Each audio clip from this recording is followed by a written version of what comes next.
Alors dans cette vidéo, je vais vous montrer comment on rabat des côtes en 1-1 avec la méthode du Italian Blind Off. Alors, au départ, vous allez commencer comme ça. Le plus facile, ça va être de tirer l'aiguille afin qu'elle ne vous gêne pas. Et on va commencer. Dans un premier temps, la première maille, vous allez passer l'aiguille comme si vous le tricotiez à l'envers. On va tirer le fil. Bon, il est un peu long parce qu'il faut faire 4 fois la circonférence de ce que vous avez à rabattre. Ensuite, vous allez passer l'aiguille entre les deux mailles. Donc, vous voyez, j'ai l'aiguille là. Il va falloir passer entre les deux. Faire ressortir par devant. Tenez, la première maille, elle a tendance à se sauver quand vous tirez le fil. Et ensuite, vous allez passer entre les deux brins de la deuxième maille. Vous voyez,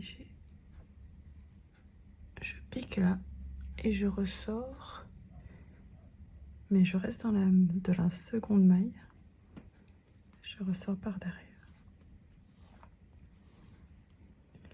Alors moi j'ai un petit mémo technique pour cette première partie. Moi je me dis envers, deux, entre. Comme ça me permet de me rappeler.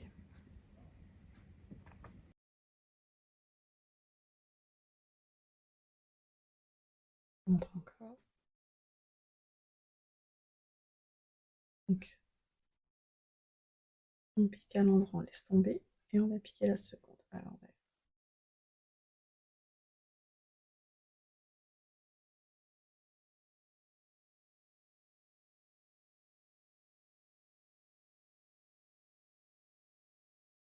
La première à l'envers, on passe entre les deux mailles vers l'avant.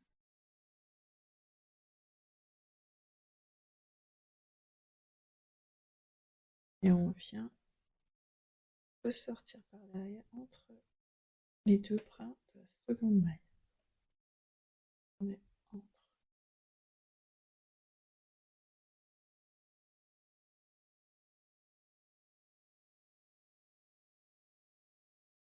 Et on serre un petit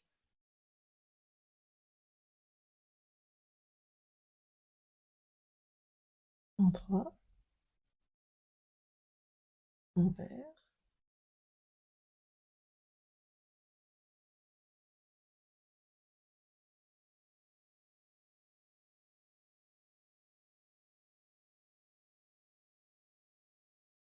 envers, on laisse tomber entre les deux.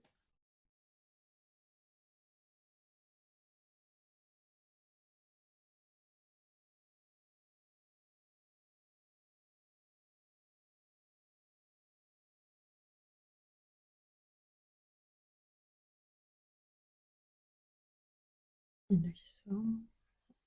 Hop.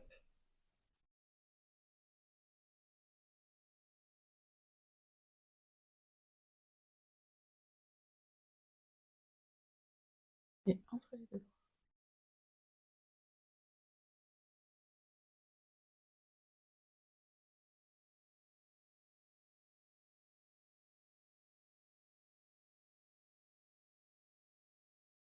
Et on tire un petit peu. Peut-être là, on va recréer un maille à envers. Je vous remontre une dernière fois. Après, on se retrouve juste après pour comment, une fois arrivé au bout, comment on fait sur les quatre dernières mailles. En 3, on ressort un maille envers.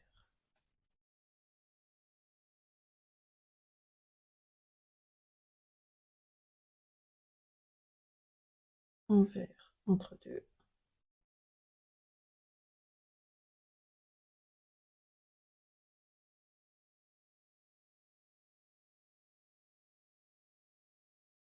Et entre les deux bras.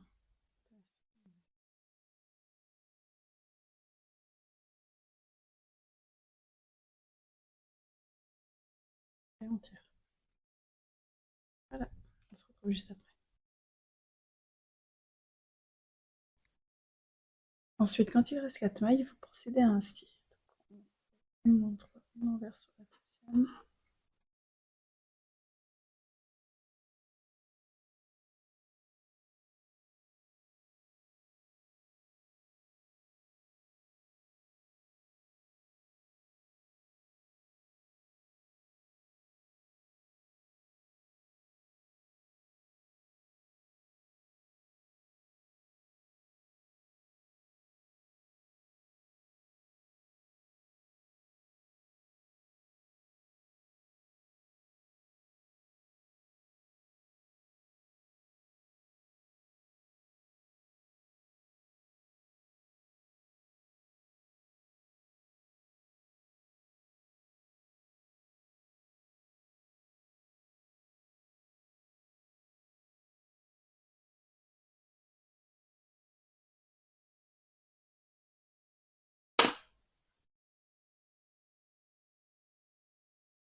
Voilà, vous avez terminé.